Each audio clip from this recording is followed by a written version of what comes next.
4 jours après la disparition du submersible prénommé Titan, qui avait entamé sa plongée de près de 4000 mètres en direction du Titanic le dimanche 18 juin, des traces du sous-marin ont refait surface. Malheureusement, les nouvelles tant attendues de l'appareil sont dramatiques. Un peu avant 21 h, la firme états-unienne a publié un communiqué par le biais de plusieurs médias internationaux, afin d'annoncer que les 5 membres de l'équipage, dont le français expert du Titanic, Paul-Henri Narjolet, mais aussi Stockton Rush, Amish Harding, Shahzada Dawood et son fils Sulman Dawood avaient malheureusement disparu. Quelques minutes plus tard, les gardes-côtes américains ont donné une conférence de presse depuis Boston, afin de donner plus d'informations sur les circonstances du drame. Le sous-marin aurait vraisemblablement implosé au cours de l'expédition. Si est une journée très difficile pour nous tous et particulièrement pour les familles des disparus auxquelles nous adressons nos pensées, a confié John Moget, le chef des gardes-côtes américains.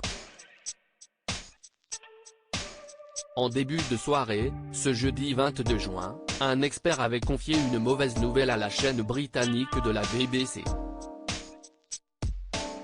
Des éléments issus de l'appareil recherché auraient été identifiés avec des débris.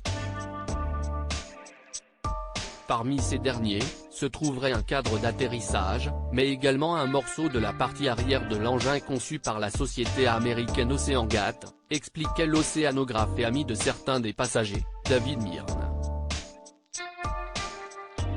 Des problèmes de sécurité importants depuis dimanche, bateaux, plongeurs, robots et hélicoptères sillonnaient la zone du naufrage du Titanic, qui avait péri dans l'Atlantique Nord en 1912, à la recherche des explorateurs disparus.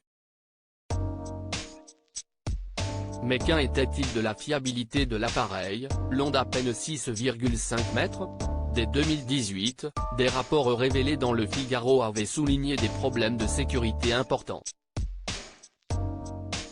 Toujours d'après Le Quotidien, il avait notamment été noté que la construction de l'appareil ne pourrait supporter la pression de l'eau, jusqu'à 1300 mètres seulement. Il apparaissait alors peu probable que la capsule sous-marine puisse s'aventurer dans les abysses, pour explorer l'insubmersible. Article écrit en collaboration avec 6 médias. Crédit photo, OceanGate Expédition via Bestimage.